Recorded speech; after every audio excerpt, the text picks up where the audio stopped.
It has always been the policy of the United States, in particular, my administration, that this terrorist regime can never have a nuclear weapon. I'll say it again. They can never have a nuclear weapon. And we sought repeatedly to make a deal. We tried. They wanted to do it. They didn't want to do it. Again, they wanted to do it. They didn't want to do it. They didn't know what was happening. They just wanted to practice evil. Good day, everyone. Welcome to Bold News Analysis. The much expected and predicted war of US and Israel against Iran has begun on the 28th of February 2026. Due to a failed deal, the US and the Iran could not reach a deal because there were conflicting disagreements in that day. The US have constantly said that Iran will never have a nuclear weapon, and also their ballistic missile should be reduced to a certain extent. And because of that, no deal was reached. On the 28th of February 2026, Israel began striking Iran in a preemptive strike with targeted ballistic missile launchers and senior political and military officials in Iran.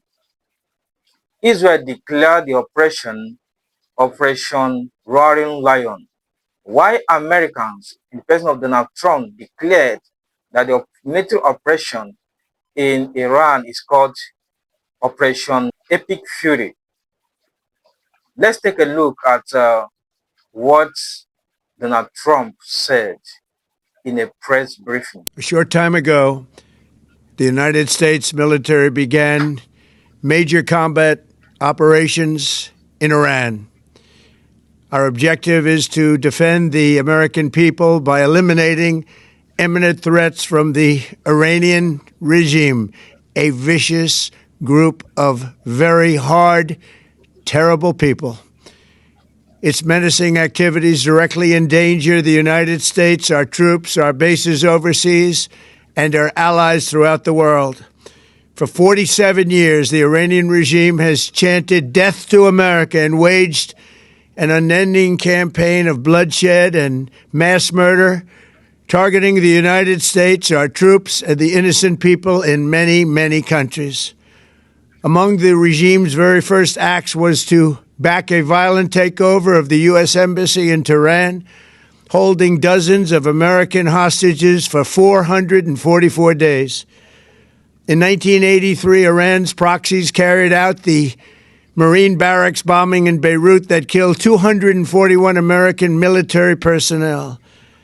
In 2000, they knew and were probably involved with the attack on the USS Cole. Many died. Iranian forces killed and maimed hundreds of American service members in Iraq. The regime's proxies have continued to launch countless attacks against American forces stationed in the Middle East in recent years, as well as U.S. naval and commercial vessels in international shipping lanes. It's been mass terror, and we're not going to put up with it any longer. From Lebanon to Yemen and Syria to Iraq, the regime has armed, trained, and funded terrorist militias that have soaked the earth with blood and guts. And it was Iran's proxy, Hamas, that launched the monstrous October 7th attacks on Israel, slaughtering more than 1,000 innocent people, including 46 Americans, while taking 12 of our citizens hostage. It was brutal, something like the world has never seen before. Iran is the world's #1 state sponsor of terror and just recently killed tens of thousands of its own citizens on the street as they protested. It has always been the policy of the United States, in particular, my administration, that this terrorist regime can never have a nuclear weapon. I'll say it again. They can never have a nuclear weapon. That is why in Operation Midnight Hammer last June, we obliterated the regime's nuclear program at Fordow, Natanz, and Isfahan. After that attack, we warned them never to resume their malicious pursuit of nuclear weapons, and we sought repeatedly to make a deal. We tried. They wanted to do it. They didn't want to do it. Again, they wanted to do it. They didn't want to do it. They didn't know what was happening. They just wanted to practice evil. But Iran refused, just as it has for decades and decades. They've rejected every opportunity to renounce their nuclear ambitions, and we can't take it anymore. Instead, they attempted to rebuild their nuclear program and to continue developing long-range missiles that can now threaten our very good friends and allies in Europe, our troops stationed overseas, and could soon reach the American homeland.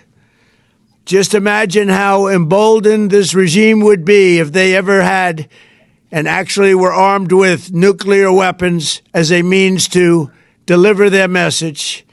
For these reasons, the United States military is undertaking a massive and ongoing operation to prevent this very wicked, radical dictatorship from threatening America and our core national security interests. We are going to destroy their missiles and raise their missile industry to the ground. It will be totally, again, obliterated. We're going to annihilate their Navy. We're going to ensure that the region's terrorist proxies can no longer destabilize the region or the world and attack our forces and no longer use their IEDs or roadside bombs, as they are sometimes called, to so gravely wound and kill thousands and thousands of people, including many Americans. And we will ensure that Iran does not obtain a nuclear weapon. It's a very simple message. They will never have a nuclear weapon.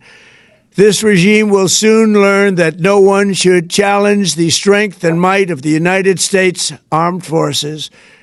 I built and rebuilt our military in my first administration, and there is no military on earth even close to its power, strength, or sophistication.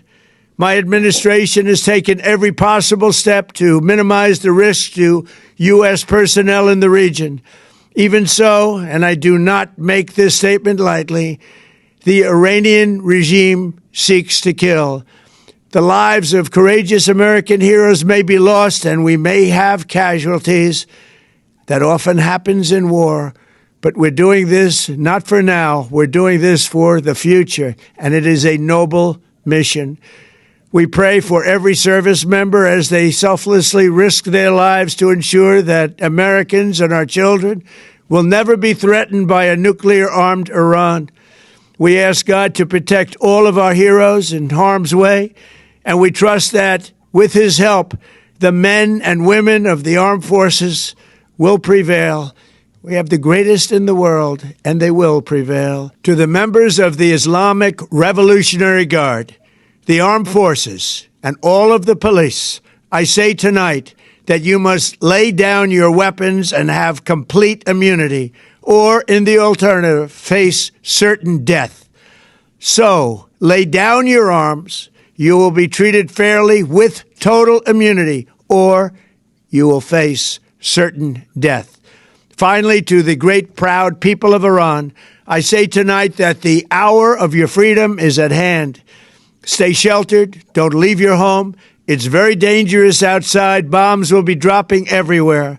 When we are finished, take over your government. It will be yours to take. This will be probably your only chance for generations.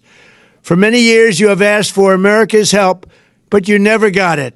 No president was willing to do what I am willing to do tonight. Now you have a president who is giving you what you want. So let's see how you respond. America is backing you with overwhelming strength and devastating force. Now is the time to seize control of your destiny and to unleash the prosperous and glorious future that is close within your reach. This is the moment for action. Do not let it pass. May God bless the brave men and women of America's armed forces. May God bless the United States of America. May God bless you all. Thank you. Stay with me on this channel. I'll be giving you updates of the development of the US and Israel war against Iran. Take a look of videos from day one of the war.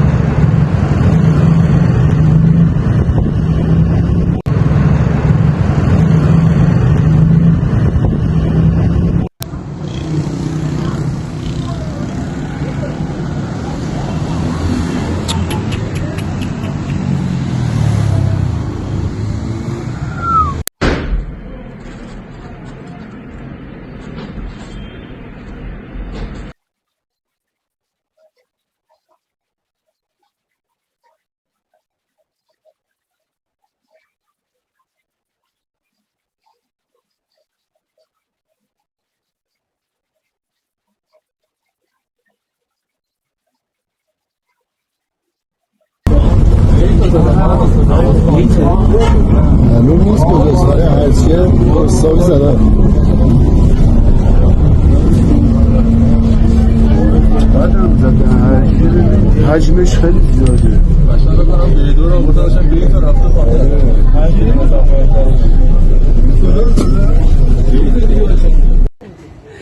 وای به تو زدن وای به زدن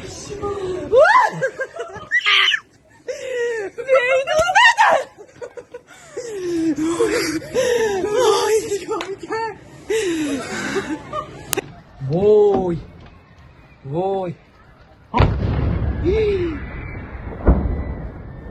یا خدا یا امام حسین شهر موشکی جمع زیدن شهر موشکی یا خدا یا خدا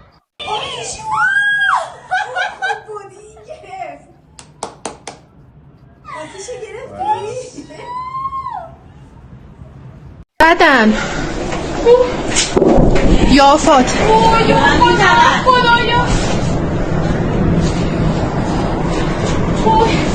سمت بیت و ریاست جمهوریه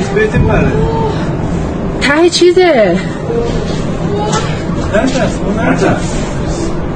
نترس فقط